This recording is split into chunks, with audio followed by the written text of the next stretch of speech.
Terima kasih Bu Yuli. Sama-sama. Izin bertanya Pak Ustadz, itu tadi dijelaskan, itu bedanya apa sih Pak Ustadz, kurma basah dan kurma kering? Kurma yang sering biasa dikonsumsi itu termasuk kurma basah atau kurma kering?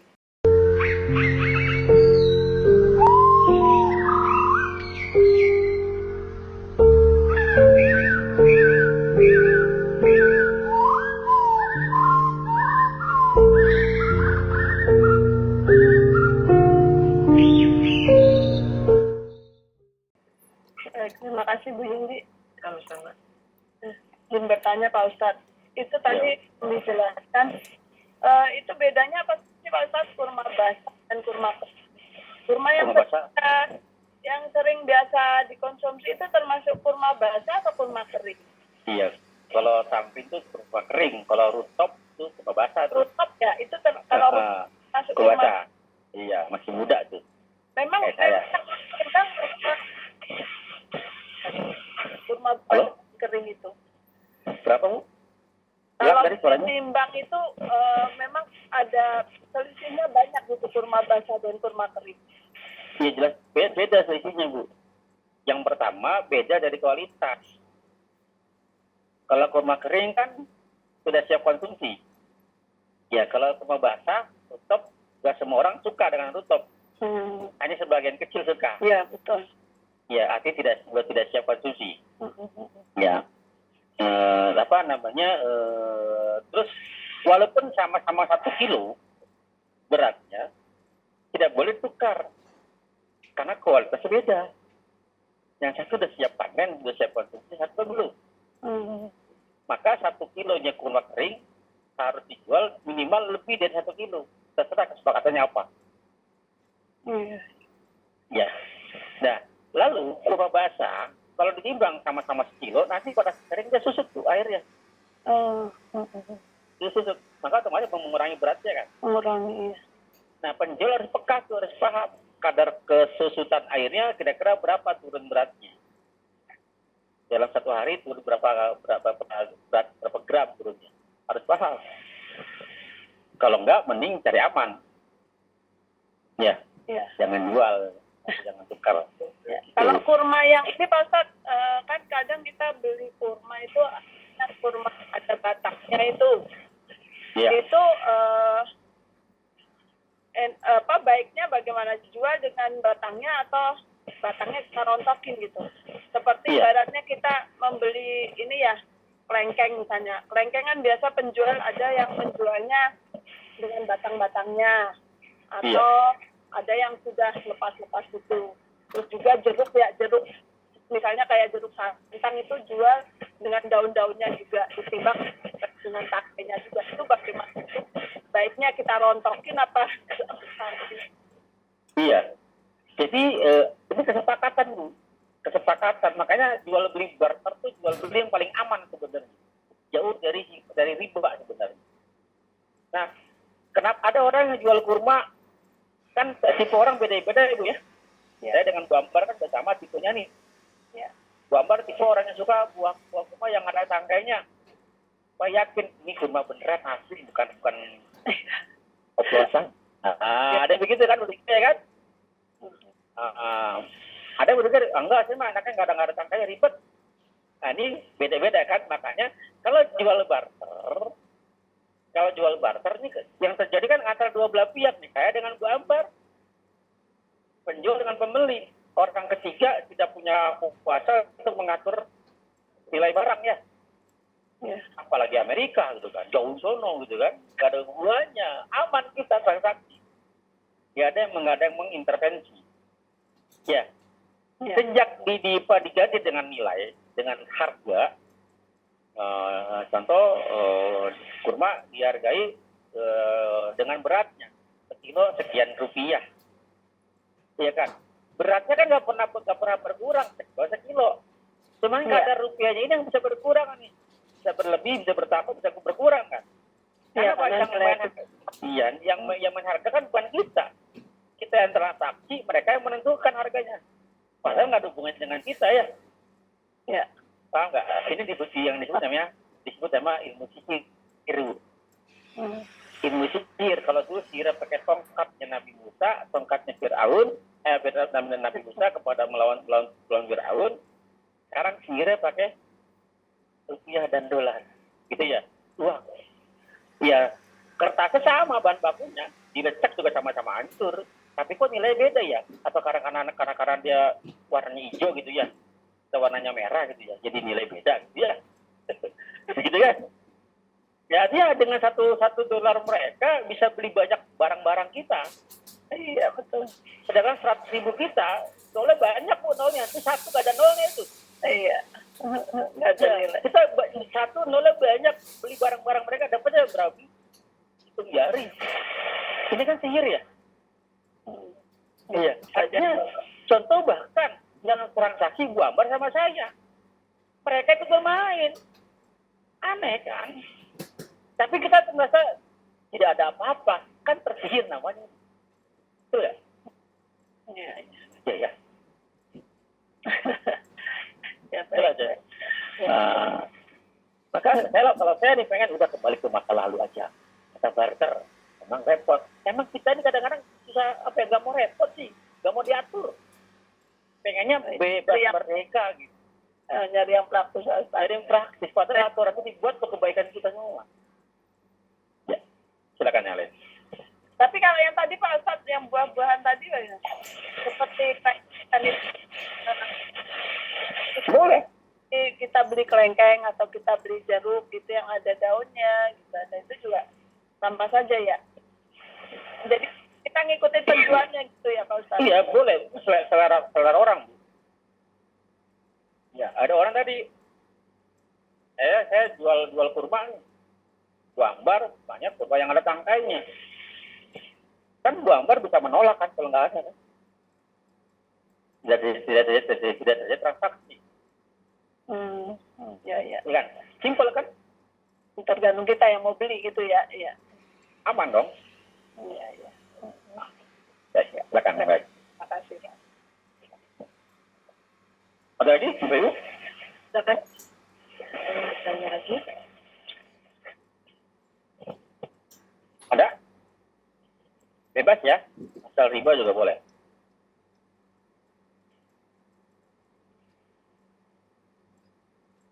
Kalau nggak ada, saya boleh Pak. Iya silakan. Bu Reni, Kalau silakan. saya mau ini Pak, kalau mungkin Pak Ustadz kan kemarin saya kirim itu Japri itu masalah yang kemarin kenaikan Isa Al-Masih itu. Nah jawaban ringkasnya aja gitu gimana ya Pak menurut Pak Ustadz? Baik. Jawabannya ringkasnya adalah Nabi Isa alaihissalam yaitu diwafatkan oleh Allah. Ya, diwafatkan itu bukan berarti mati, Bu, tapi disempurnakan. Wafat itu bahasa Indonesia sih. Ya, artinya pada waktu itu sudah sempurna isinya. Nanti ada yang kedua pada saat kembali ke dunia. Karena misinya 2 kali dia. Ya, usia 33 tahun diangkat sama Allah dengan tuduhan orang-orang Yahudi telah membunuhnya padahal bukan Nabi Isa yang diserupai oleh Nabi Isa. Iya. Ya. Nah, itu adalah mereka kan berbuat makar ya Bu ya. Mereka berbuat makar mengirim pengkhianat ya. Pengkhianat dari sisi Nabi Isa yang bernama Yudas ya. Iya. Ya. Mereka untuk mencari tahu di mana Nabi Isa tujuannya pengkhianat ini Bu. Ya, melalui orang ini. Nah, itu mereka berbuat makar kan? Ya, berbuat makar, berlakuan tipu daya. Kata Allah apa? Ya, makaru, wallahu khairul makirin. Mereka membuat makar, Allah membuat makar, dan Allah sebaik-baik membuat makar. Nah, apa arti makar? Apa arti makar? Tipu muslihat. Enggak tepat. Ya. Kalau kita artikan tipu muslihat ini, Pak, mereka berbuat makar, mereka berbuat muslihat. Berarti Allah juga berbuat tipu muslihat ya. Dan Allah sebaik-baik membuat tipu muslihat. Enggak cocok kesempatan Allah, enggak cocok. Ya betul, makanya. Ya. sama, berbeda maknanya bagi siapa pelakunya. Makar bisa berarti tipu muslihat bila pekerjanya orang-orang jahat. Iya. Ya, tapi itu orang-orang yang baik itu bukan tipu muslihat, tapi kecerdasan. Ya, mereka melakukan tipu muslihat Allah cerdas. Allah lebih cerdik barangkali gitu ya. Allah cerdas, lebih cerdik. Dan Allah sebaik-baik yang paling baik kecerdasannya. Ya. Contoh maling sama polisi kan saling berevolusi ya, atau kepintaran ya Bu ya. Iya. Ada teknologi begini, maling ketemu lagi teknologi. Pencurian sekarang banyak tuh dengan rekening, dengan SMS, dengan telepon, mengaku sebagai orang yang kejebak, kena kecelakaan, ketangkap polisi, minta tolong, mau itu ngaku saudara kita, ngaku teman kita, padahal bukan itu otis. Iya. Nah, artinya mereka melakukan seperti itu, sesuatu namanya tipu daya. Ya, seorang maling memasang CCTV kepada si pemilik rumah dengan tujuan mengamat-amati pergerakan punya rumah, itu namanya tipu daya. Itu namanya tipu daya. Sedangkan pemilik rumah memasang CCTV itu bukan tipu daya, itu namanya kecerdasan. Ya, antisipasi ya. Nah, artinya yang dibunuh oleh orang-orang Yahudi itu bukan Nabi, tetapi yang disurvei Nabi Isa, jadi Yudas. Akhirnya mereka tertipu kan dengan kecerdasan Allah. Nah, bisa diangkat bersama jasad bersama dirinya 33 tahun. Nanti kembali ke dunia lagi di akhir zaman dalam usia yang 33 tahun. Kenapa? Padahal usia pada saat diangkat usia 33 tahun, kok pas turun lagi ke dunia kok masih 33 tahun. Sudah bertambah umurnya. Ya karena apa? Waktu kita dengan waktu akhirat kan beda. Ya satu hari di sana, 1 tahun di sini kan. Nah, sedangkan Nabi Isa sekarang 14 berapa Hijriah sekarang? 1444 ya. Ya. 15 tahun, artinya 1500 tahun yang lalu Nabi Muhammad kan hidup kan, zaman Nabi Muhammad kan. Ya. Sebelum Nabi Muhammad ke Nabi Isa kan kurang lebih jalan 600 tahun. Ya, 500-600 tahun. 500-600 tahun. 574. Berarti 571 ya ditambah 600 tahun Nabi Isa berapa tahun? 1100 ya. Artinya Nabi Isa baru sehari. Baru sehari di sana di akhirat. Belum setahun. Ya. Artinya paham ya. Jadi nanti muncul lagi ke dunia untuk membuktikan, memberi penjelasan dia mengaku sebagai pengikut Nabi Muhammad SAW. Pengikut Nabi Muhammad SAW.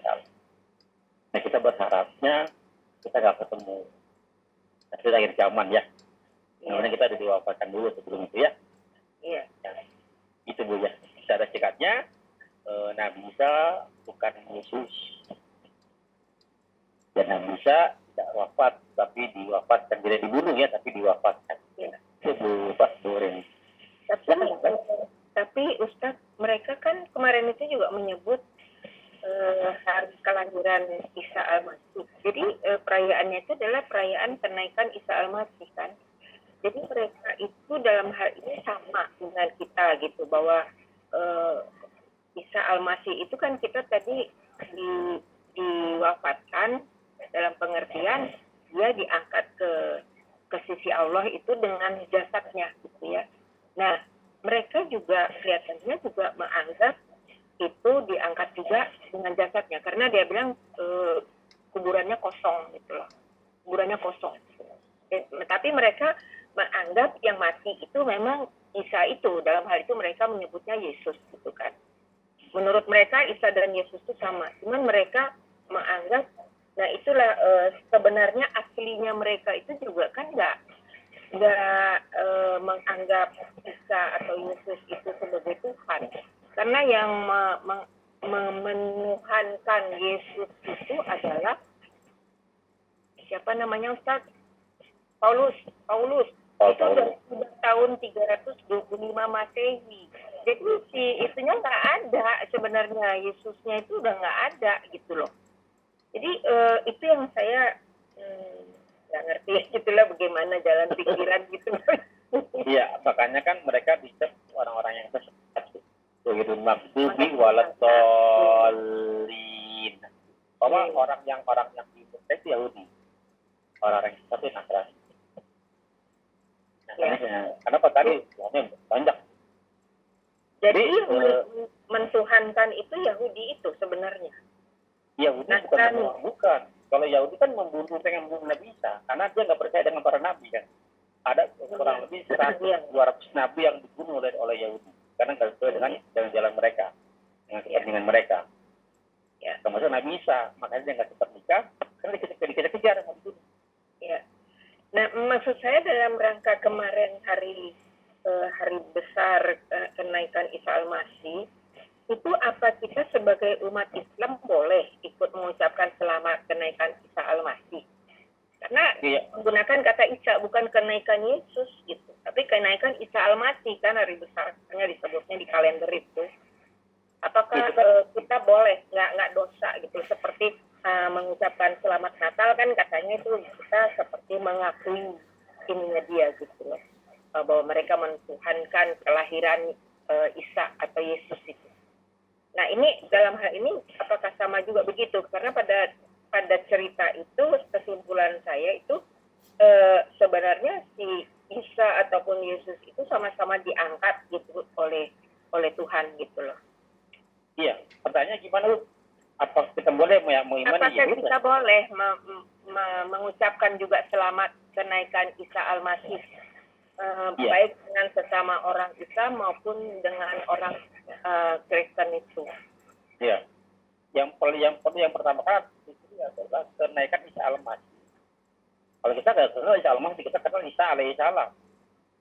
Ya, Isa binti Maryam, Al-Masih nggak tahu siapa yang memberikan. Ya. Terus yang kedua, kenaikannya apa benar tanggal kemarin? Saya perlu pembuktian sejarah. Apa benar di tanggal kemarin? Terus kalau mereka meyakini diangkat, ya tapi mereka meyakini juga bahwa dia dibunuh untuk menebusi dosa-dosa umatnya. Yang benar yang mana? Diangkat atau dibunuh? Kita kan enggak. Kita benar-benar diangkat, nggak dibunuh. Ya, diselamatkan oleh Allah, bukan dibunuh. Kalau mereka meyakini kan, bahkan ada kuburannya, ada Sabtu tuh, makanya ada Jumat Agung kan. Kata di Kristen ada Jumat Agung Ibu ya, Kamis Putih, Jumat Agung, Sabtu apa tuh? Sabtu Agung ya. Sabtu ya? Agung. Sabtu Agung. Ya, Kamis Putih, Jumat Agung, Sabtu Agung gitu ya. Iya. Nggak tahu nih apa yang kalau kita kan enggak. Kita menganggap Nabi Isa nabi, bukan Tuhan. Kita menganggap Nabi Isa alaihissalam bukan Al-Masih. Kita menganggap Nabi Isa disempurnakan, diangkat oleh Allah, bukan diwafatkan, tapi bukan dimati, bukan dibunuh, tapi diselamatkan oleh Allah Subhanahu wa taala. Ya. Gitu. Jadi udah beda di keyakinannya. Tapi tanggalnya juga kalau saya lihat tidak selalu tanggal yang sama mereka itu. Artinya berarti kan belum bisa dipastikan hari kenaikannya tanggal berapa ya? Ya maksud saya kalau hari Natal itu kan mereka memastikan tanggal 25 Desember.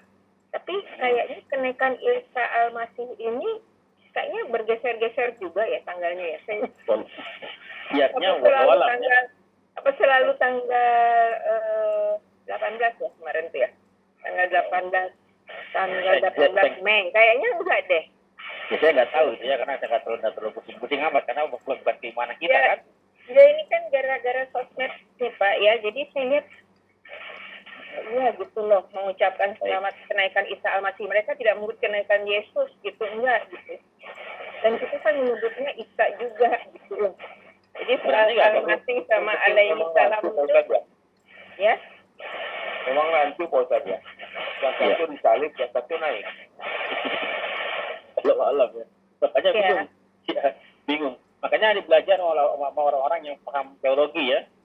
Yang belajar teologi dia paham. Kalau saya bidang hukum. Ya, bidang hukum. Ya, kalau haram, boleh tidak gitu kan.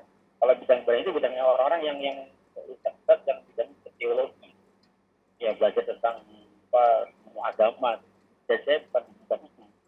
Jadi walaupun saya tahu tapi tidak dalam mereka yang memahami yang apalagi yang mantan-mantan Kristen waktu ke Islam tuh, mantan-mantan misionaris waktu ke Islam tuh, itu lebih dalam. Kalau saya nggak mendalam itu, saya mendalam hukum-hukum yang berkaitan dengan agama saya, gitu ya. Ya. Jadi kalau menurut Ustadz amannya gitu ya, amannya kita nggak usah ikut mengucapkan selamat ya. Iyalah, amannya begitu. Kenapa? Bukan keimanan kan? Gak ada resiko keimanan kan? Di sana kan? Kalau kita meyakini nggak bisa diangkat, sama ada ayat, di Quran, dalam Al-Baqarah, banyak ayat. Tapi masalah disalib, dibunuh, kita nggak seperti itu kan? Maka lebih aman kita biasanya itu urusan mereka. Ya, itu walian. Baik, yang lain silakan. Kasih Ustaz.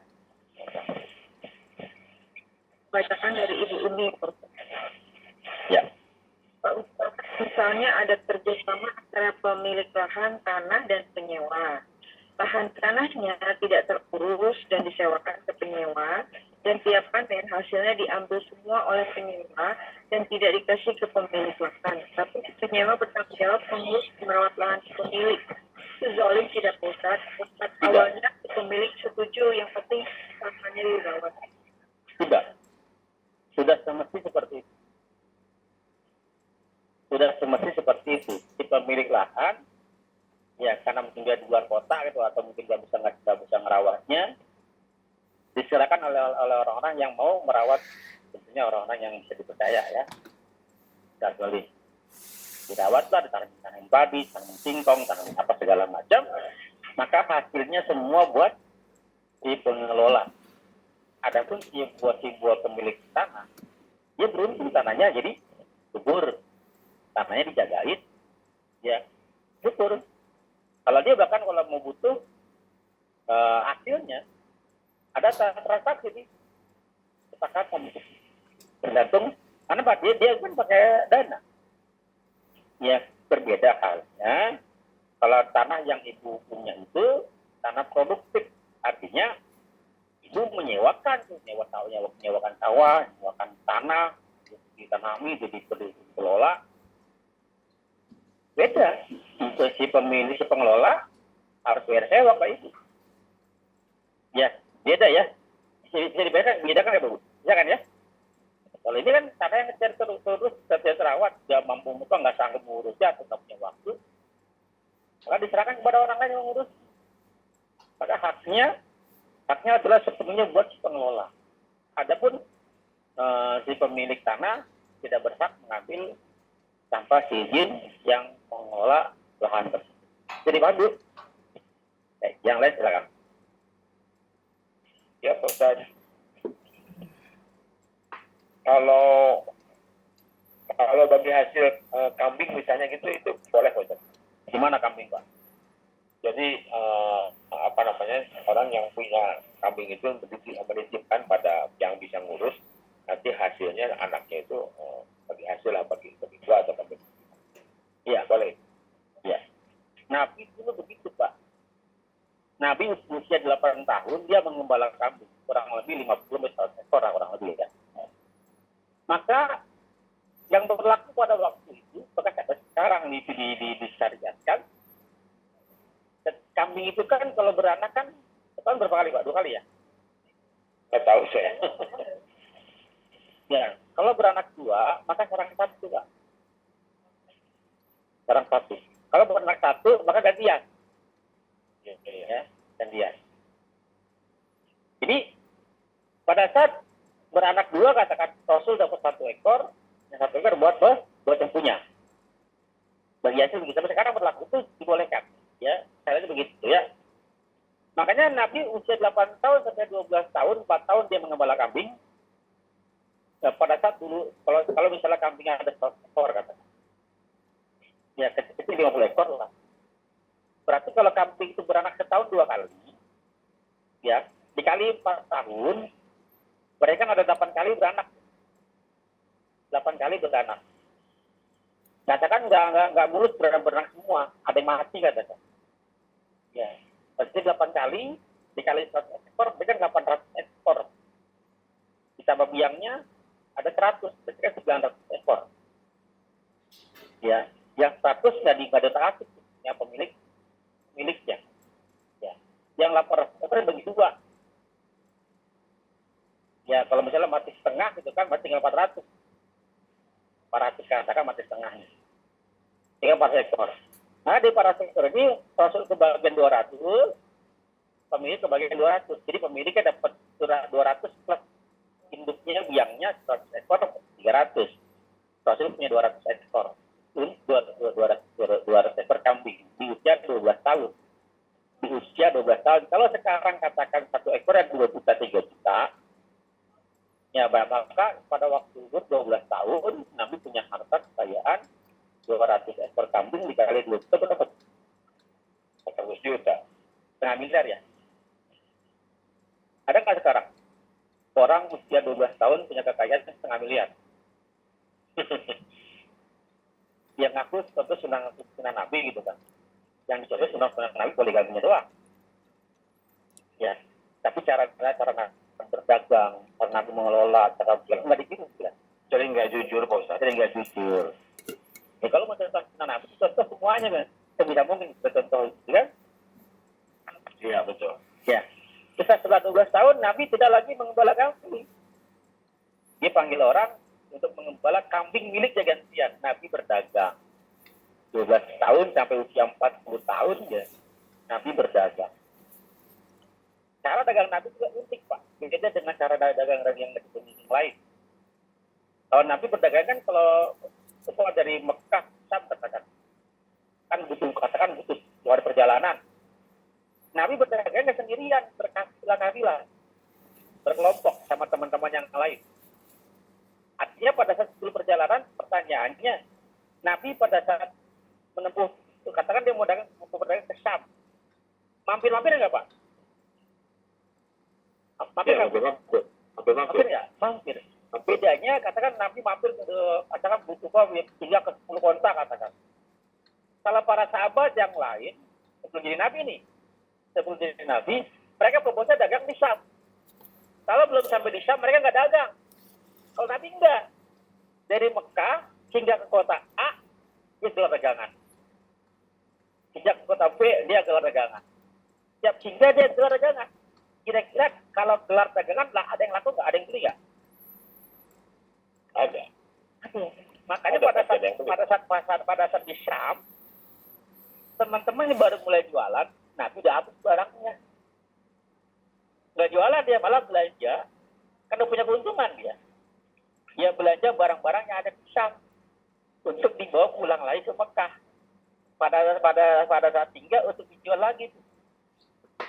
Ya, makanya Nabi senang, banyak yang sama-sama Nabi, banyak menitipkan barang dagangannya kepada Nabi. Kenapa? Nabi nggak begitu kecil. Kenapa kecil? Karena untungnya 2 kali lipat kan. Berangkat dapat untung, pulang dapat untung ya. Ya. Nabi itu cerdas luar biasa gitu kan. Nah, akhirnya apa? Bagi saudagar kaya kan? Diliriklah oleh Siti Khadijah. Gitu. Paham ya? Maka kalau kita ingin dilirik oleh orang-orang, tunjukkan kualitasnya dulu ya. Ya, betul. Tapi kan kalau nggak salah memang beliau tuh menjual barang-barangnya Siti Khadijah. Setelah kelihatan bahwa orang ini cara jualan cakep, pintar berbisnis, maka dilirik kan? Ya. Awalnya kan enggak nitip barang dagangan ini. Ya, enak sama Muhammad aja lah, enak dia mah ngasihnya fee-nya kecil, dia mah murah. Sama dia aja dah. Ya. Ya ada senang kan, termasuk Khadijah. Ada loh pemuda yang begini, luar biasa cara dagangnya. Lama-lama kan karena setiap hari ketemu kan, setiap hari berinteraksi. Ya, senang juga kan. Terus sokok kuliner ya. Iya. Baik, yang lain silakan. Jam 5.25. Cukup ya? Ya Pak Suyut, apa mesti yang satu lagi ya? Ya, satu lagi ya. Mancing, Ustaz. Mancing apa? Mancing yang di Tuhan itu jam sistemnya pakai uang, misalnya berapa orang, terus diberi kan masukin lagi terus dipancing. Dapatnya itu keuntungan gitu. Iya, jadi Pak. Itu hukumnya apa? Judi Pak. Hukumnya judi ya juga. Lomba mancing kan ya? Iya kan banyak yang gitu sekarang.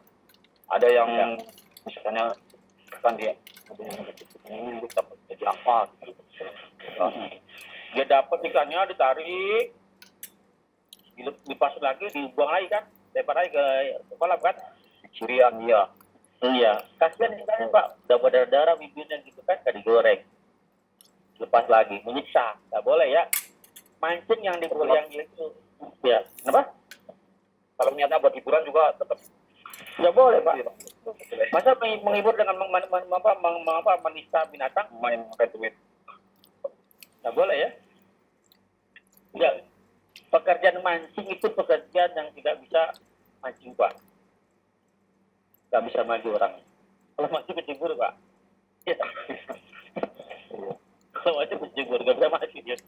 Bang ya. Ya silakan uji itu.